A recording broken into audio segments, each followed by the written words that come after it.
Forget fairy tales. The walls were cold, the air stank of death, and something always moved in the dark. The wind carried the scent of rain and iron as the traveler approached the fortress that had stood for nearly 8 centuries. The sun had begun its slow descent beyond the moors, bleeding amber and crimson into the clouds. Ahead, the silhouette of the castle rose like a jagged crown against the dying light, proud, ancient, and unyielding. Thomas Hale paused at the crest of the hill, his breath visible in the cooling air. He was a historian by trade, a man of books and logic, not myths. Yet something about this place, Blackthorn Castle they called it, had drawn him here. Not the grandeur of its architecture, nor the tales of knights and kings that filled the archives. It was the silence, the untouched stillness that seemed to hum with stories unsaid. He had come to spend one night within its walls, a research experiment, he had told himself, to document the experience of medieval life as authentically as possible. No electricity, no phone, no modern comforts, just man against the age that once was. But as the iron gates closed behind him with a sound like thunder, Thomas felt the first seed of unease bloom in his chest. The courtyard was empty, a graveyard of stone and moss. The well in the center stood dry, its rope long rotted. The banners that once flew proudly from the towers had dissolved into threads centuries ago. Everything here breathed abandonment, yet beneath that silence was a pulse faint, but alive. He entered the great hall with a lantern, its dim flame trembling as if afraid. The vast chamber swallowed the light, revealing broken tables, cracked flagstones, and shadows that clung to the arches above. The air was thick with dust and the faint metallic tang of old iron. Thomas exhaled, half in awe, half in dread. "This was once the heart of a kingdom," he whispered to his recorder, his voice echoing softly. "Now it feels like the memory of one." He set up his bedroll by the fireplace, or what remained of it, and placed a single candle beside his notes. As the flame flickered, he opened his journal, writing. "Hour 1, the castle holds its breath. Every sound feels ancient, as if time itself watches through the cracks." He ate a small loaf of bread and cheese, the taste dry, almost bitter. Outside, the wind howled through the battlements, and the sound resembled the sigh of something enormous and unseen. It was hard to imagine life here, not the grandeur of kings, but the survival of those who served them. The cooks, the smiths, the children who fetched water in frost so bitter their hands would bleed. He tried to picture their laughter, their arguments, their hunger, but what echoed most in his mind was loneliness. As darkness deepened, he explored the lower corridors. The air grew colder. His lantern threw long, trembling shapes across the walls, carvings of lions, swords, and faces that time had half erased. In one narrow hall, he found a door bolted from the outside. Curious, he forced it open. The hinges screamed. Inside was a small chamber, a cell perhaps. Straw still lay on the floor, blackened with rot. A chill ran down his spine. Someone had lived here, or died here. He imagined the prisoner, nameless now, tracing marks on the wall in the dark, counting days, waiting for a mercy that never came. And suddenly, the historian in him gave way to the human. The walls were not stone anymore, they were stories. Every brick whispered a life endured, forgotten. When he returned to the hall, the candle had nearly burned out. He lit another, and for a moment, the flame reflected off something near the stairs, a rusted helm, lying beside a sword so corroded it seemed made of shadow. He knelt, brushing away the dust. Beneath the grime, an engraving faintly caught the light. "For honor, not for kings." A knight's vow, perhaps the last he ever made. Thomas felt a strange ache in his chest, the kind of sadness that comes when you realize history isn't just written in ink. It's written in pain. He returned to his journal. Hour 5, the walls breathe.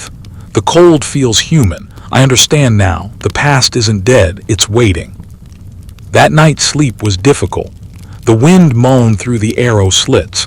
The stones cracked as if settling, and sometimes, just sometimes, it sounded like footsteps above. But no one was there. Or so he told himself. In the half-light of dawn, Thomas awoke to find frost forming along the edges of the hall. The candle had burned out, leaving a wisp of smoke curling upward like a ghost. He stood and looked out the narrow window. Mist covered the valley below, and the world looked softer, almost kind. The castle, for all its ruin, held a strange beauty now. It had endured through wars, winters, and abandonment. It had survived. And somehow, so had everything it once sheltered. Our 12 survival is not glory, it is persistence. The castle teaches that. He smiled faintly, the first in many hours. The long night had not broken him. It had reminded him what it meant to endure.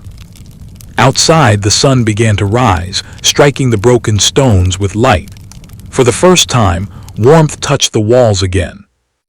And somewhere deep within, the castle seemed to sigh, not with sorrow, but with peace.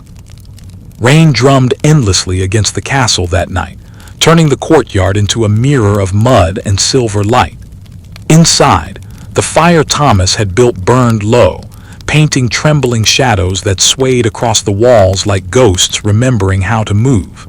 He sat beside it with his notebook open, the ink blurring where his hand had trembled from the chill. He had planned to sleep, but the castle would not rest. There was a sound, a hollow echo, rhythmic and distant, somewhere beneath the great hall. It might have been the storm or the shifting of old stone, yet something about its timing felt deliberate, almost alive. Lantern in hand, Thomas rose. "If history whispers," he murmured, "I should listen." He followed the sound past the main staircase to a section of wall he had only glanced at before. The stones here were uneven, some replaced with smaller blocks of a different hue. When he pressed his palm against them, the faint vibration of air met his skin, hollow beyond. A hidden passage. He ran his fingers along the edge until he found a groove. A gentle push, and one of the stones shifted inward with a low groan. Cold air spilled out, damp and heavy with centuries of silence. The opening revealed a narrow stair curling down into darkness. Thomas hesitated. The flame of his lantern quivered as if warning him. Yet curiosity, the same force that had led him to this forgotten place, pulled him onward. Step by step he descended, the sound of rain fading until only his heartbeat and the drip of unseen water remained. The walls here were carved differently, less refined, almost hurried, as though built in fear rather than pride. At the base, the staircase opened into a small corridor. The air smelled faintly of wax and salt. On either side, alcoves lined the walls, some containing shards of pottery, others the remnants of wooden crosses. He lifted his lantern higher and froze. Ahead stood an iron gate, half collapsed, leading into what appeared to be a small chapel. Candles, long extinguished, still clung to rusted holders along the walls. At the far end, beneath a cracked stone arch, stood an altar covered in dust. A single tapestry hung behind it, its colors long faded but still discernible. The image of a woman, haloed, holding a broken sword. Thomas stepped closer, awe overtaking fear. "Saint Margaret," he whispered, recalling a name from medieval legend, patron of prisoners and mothers. The gate creaked open with the gentleness of age. Inside, the silence felt sacred. He could almost hear prayers murmured in the distant past, voices pleading for mercy during siege or sickness.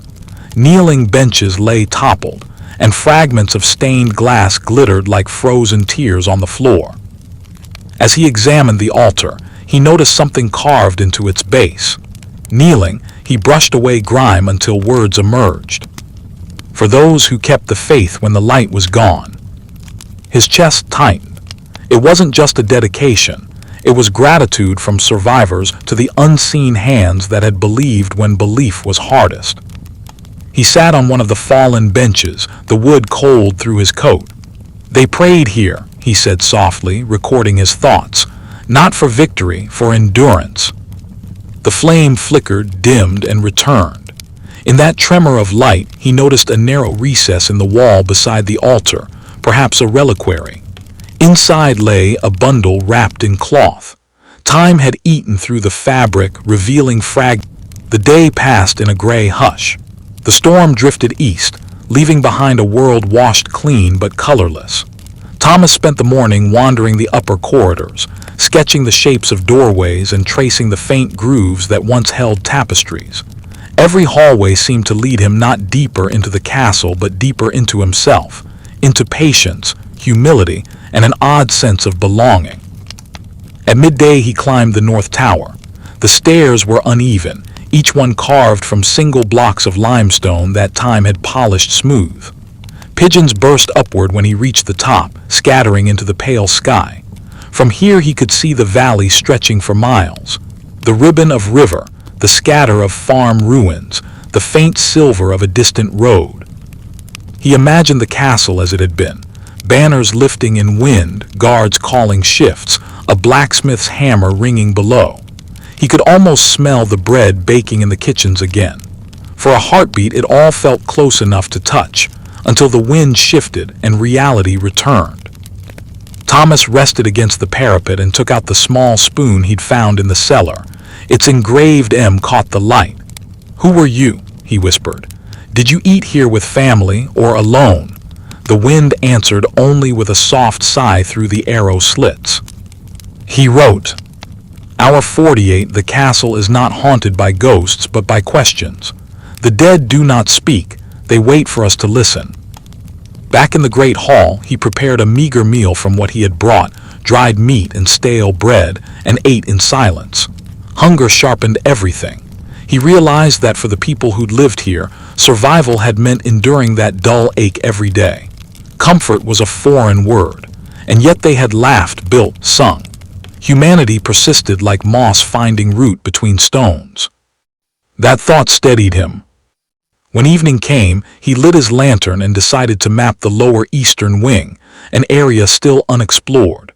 The passages there were narrower, lined with arrow loops that caught the dying sunlight and scattered it like gold dust. He passed chambers that smelled faintly of iron, an armory once, now silent. At the far end he discovered a door unlike the others, heavy oak, reinforced with iron bands but unlocked. It opened into a small room lined with shelves. Most had collapsed, but one still stood, sagging under the weight of what looked like ledgers, leather covers eaten by mold. He opened one carefully. The ink had run, yet a few entries remained legible. They weren't royal records or inventories, they were simple lists of rations. Bread 20 loaves, ale 3 casks, children 6, sick 2. The handwriting trembled toward the end as though written by someone weak or grieving. Another page carried a single note in darker ink. "We will keep the gates closed until the fever passes. God forgive me if I'm wrong." Thomas's breath caught. He understood then. The chapel below had been built for those trapped inside during the plague. The steward who kept these records had sealed the gates, trying to save the uninfected. In doing so, he condemned many within. The chapel was both sanctuary and tomb. He set the ledger down gently, his fingers shaking. "They were just trying to survive," he whispered, "like everyone." For a long while he stood there, the enormity of their decision pressing on him. To choose who lived and who died, all under the same roof. How had they borne it? How had they gone on afterward? The wind outside rose again, but this time it sounded different, less mournful, more like a deep breath drawn after centuries of silence. Thomas felt tears sting his eyes, unexpected and unashamed. The castle's pain wasn't tragic anymore. It was human. He returned to the hall slowly. Dusk had deepened, and the last light pooled on the floor like liquid amber. He sat near the cold hearth and opened his journal one last time for the night. Hour 53, they lived in fear but still recorded kindness. They wrote their guilt, their prayers. That is courage. Maybe that's what survival truly means, not avoiding death but refusing to forget the living. He closed the book, exhaustion heavy but peaceful. The spoon and the parchment fragment lay beside him, small relics of ordinary endurance. He looked at them and smiled. Outside, the rain began again, softer this time, washing the stones with silver. Thomas stretched out on his bedroll. The castle creaked around him like an old ship settling into calm waters. As he drifted toward sleep, he thought he heard faint music from below, the echo of those long-ago voices in the chapel, rising once more, not in mourning but in memory. The sound carried him into dreams where the castle was whole again, torches burning, banners bright, children running through corridors laughing. And in that vision he saw the woman with the spoon, engraved M smiling, alive, carrying a bowl of stew toward the fire. Her eyes met his for a heartbeat, grateful knowing. Then the dream faded, leaving only warmth, the first true warmth he had felt since entering Blackthorn. When dawn came, the castle glowed pale gold. Thomas rose, stiff but alive, and stood at the great door. The air smelled of rain and earth and something cleaner, renewal. He placed his hand on the cold stone. "Thank you," he said simply, "for surviving." And somewhere deep within the walls, the old timbers answered with a faint, approving sigh. Hour 56, the weight of these walls is not sorrow, it is strength carried forward. I will carry it too.